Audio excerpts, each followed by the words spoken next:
Hey guys, it's Chris again. We're going to jump into Moments, and we had our first comment on the channel, which was asking about tags. I think it was gifts of the Gabs, I think. And they were just asking, where to start. So we're going to make this an intro on tags. There's a lot of things you can do with tags, and so, we might have to split this up into different videos to give examples of how you might be able to leverage it.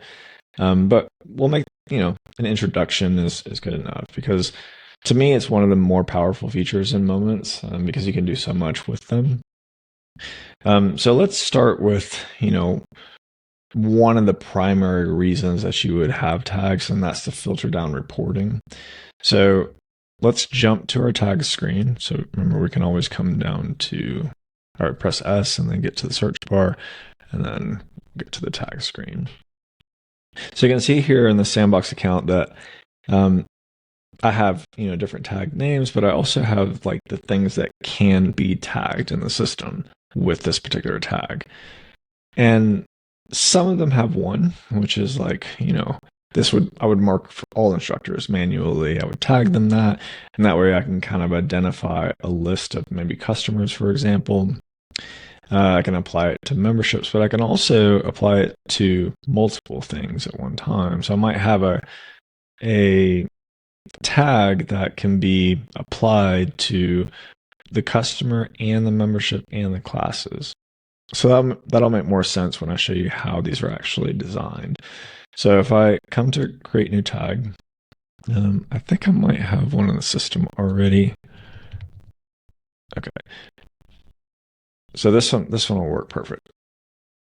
So this says that it can be tagged customers can only be tagged.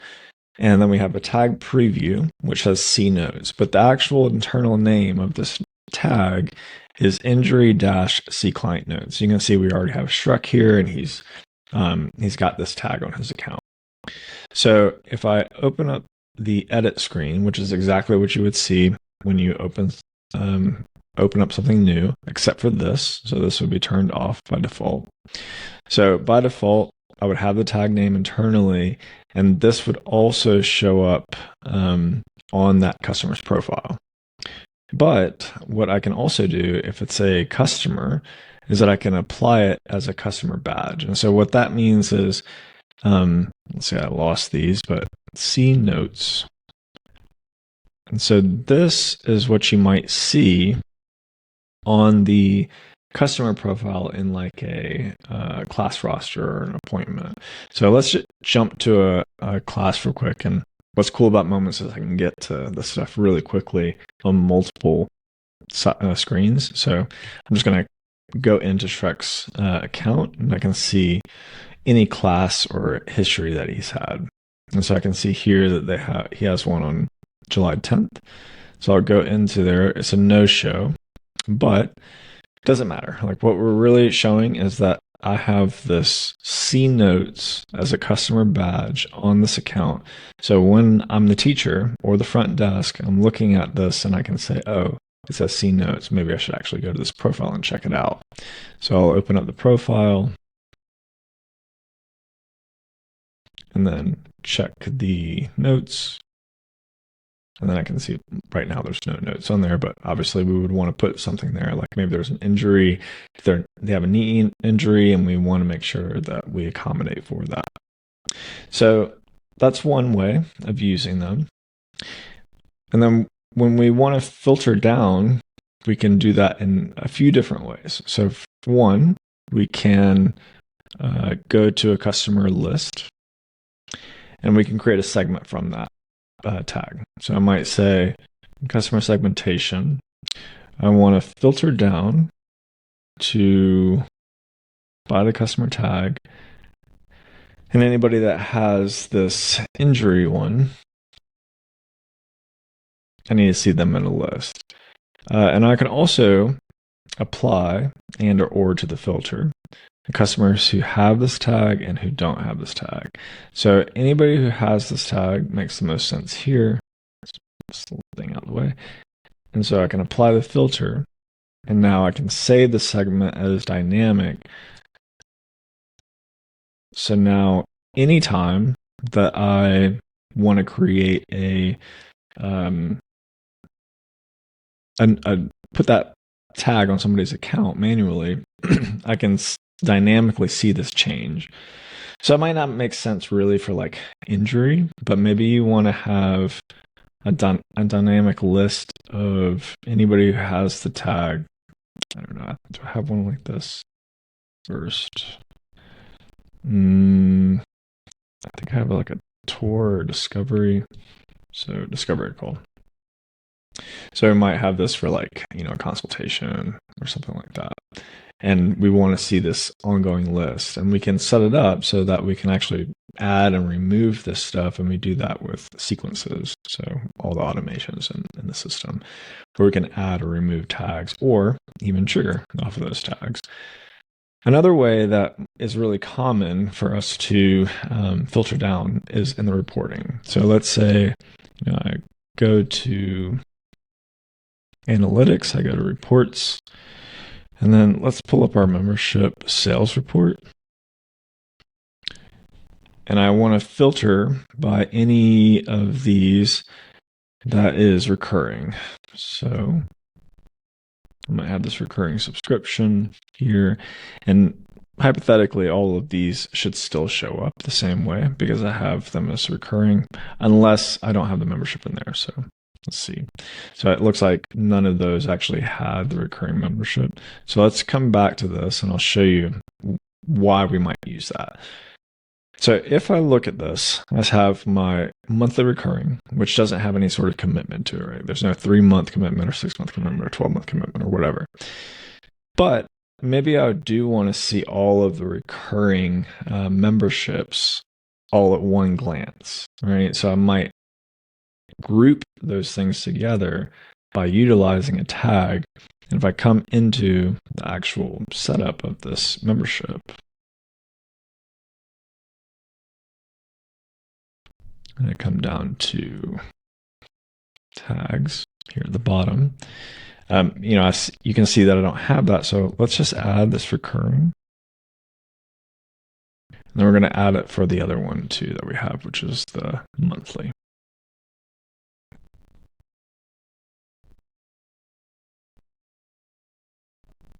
Okay.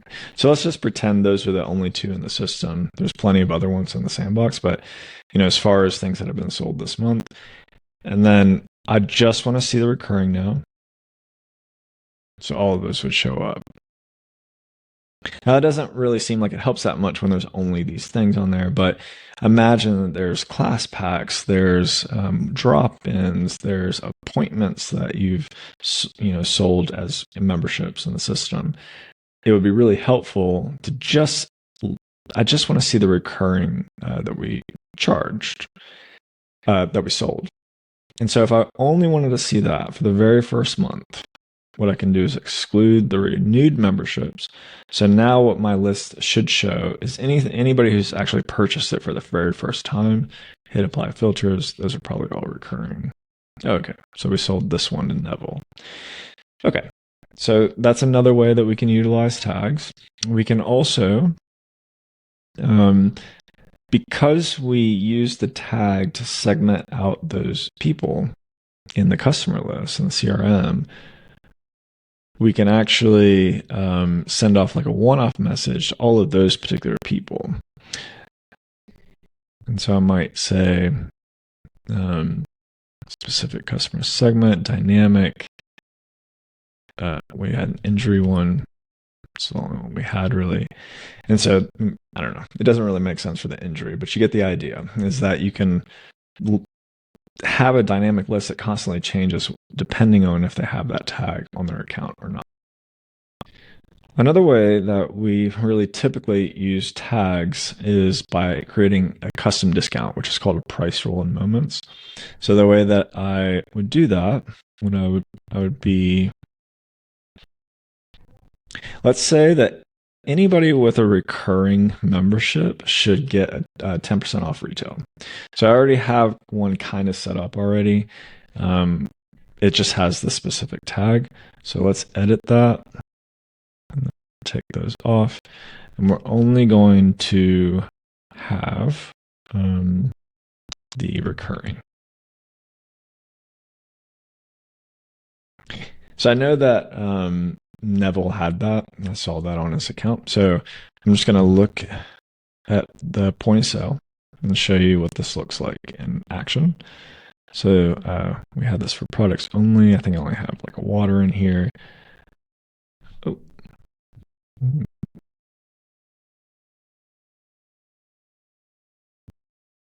I actually don't know why they're not receiving that. So this is good. This is good that we can see like what's my process of troubleshooting this. So we know that it's supposed to get a 10% discount, and we know that they need this recurring subscription tag.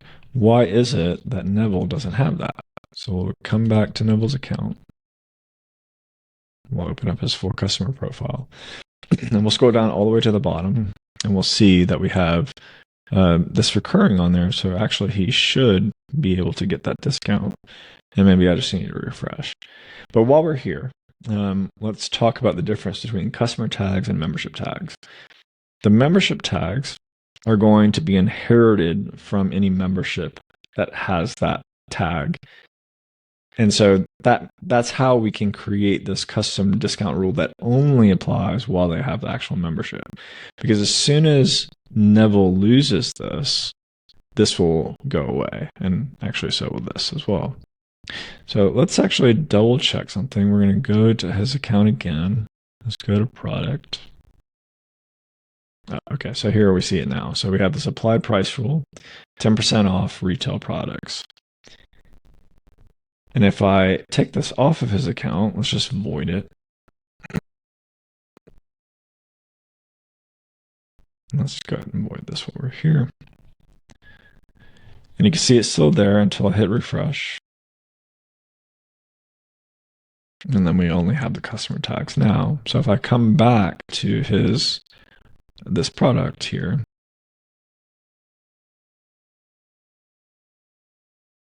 I can see that no discount was applied automatically. All right, so let's jump to sequences. And I have this testing folder here. And I probably have, no, I don't. So let's just grab this one. We'll rename it.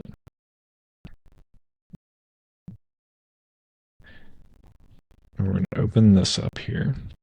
And we have two different ones that are related to tag, sort of. Just recently, I saw that Momence added the tag feature to leads, which wasn't typically there before. So we have this lead assigned a new stage, which has always meant to replace tags and leads. But now we have this ability to tag leads, which is great. We also have tag added to customer. So there are quite a few scenarios. I'm not going to go through every single detail, but like a way that we might use this is that we might have some sort of trigger, and this actually might be a good use case for it. That injury one that we made, let's apply it to that, and I'll show you an example of what we might do. So we're just going to look up injury here, and the plan for this is that when I know this person has an injury, I'm the staff member going to manually add this to their account in the customer tag section. So I'm going to save that.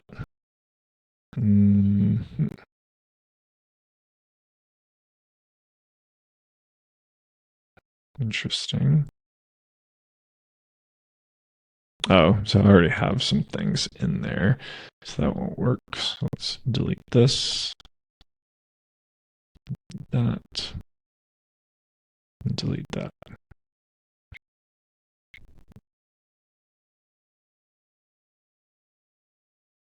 All right, so let's come back to this tag added customer.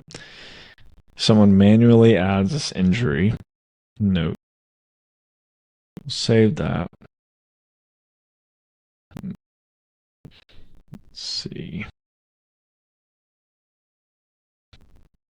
Looks like I have some other ones. So the reason that that's not letting me is because you can't send things before. It wouldn't make sense. So that's why it's not doing that. All right, so we'll come back to edit. We'll come back to the injury again. Sorry.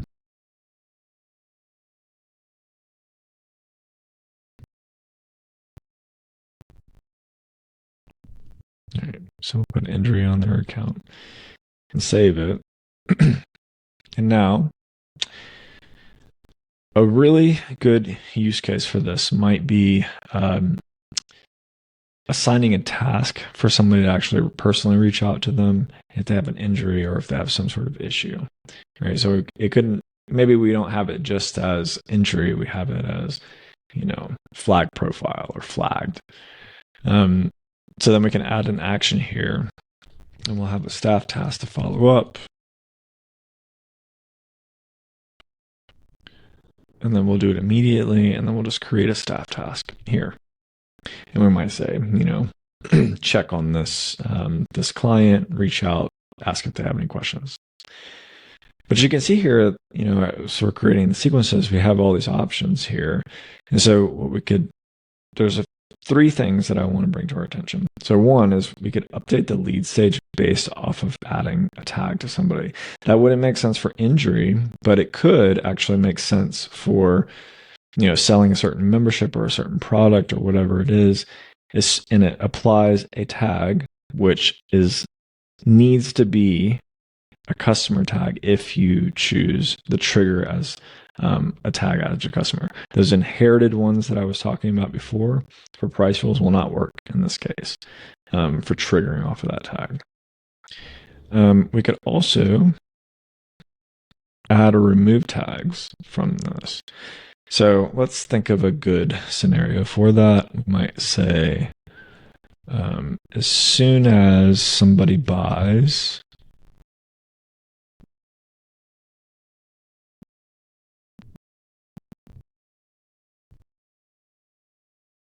let's do, as soon as somebody buys this sample class plus tour, we want to add a flag on their account or a tag so that we can create a dynamic list, for example, and send them a one-off message all at once. We could, set up the list so that we can, create staff tasks. There's lots of things that we can do with that. So let's say we select that. It doesn't matter which location it is. As soon as they get that, maybe I can now, set some sort of condition up. So I might say, maybe they bought it, but they didn't book it, right? Which we need them to do. So we could say, this one is not the best example, but let's just pretend this is just their sample class in the tour. It's all in one, right? It's all. So I might say, add a condition if their number of class bookings is less than 1, then we would want to sell that or send them a message. So we might offset that by, let's say, 3 days. And same thing, we could just do equal to 0, for example, and only after enrolled into the sequence, because as soon as they buy that, that's the only time that I would send them any messaging from this. So I'd hit submit.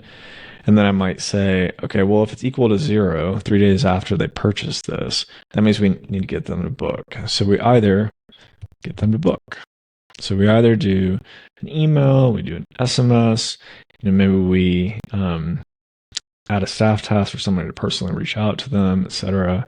There's lots of things you can do with that. So again, there's so much stuff that you could leverage here that it might be good for me to make individual videos for like price rules and segmentation, lead segmenting, and then a bunch of reports that we could do. So cool. All right.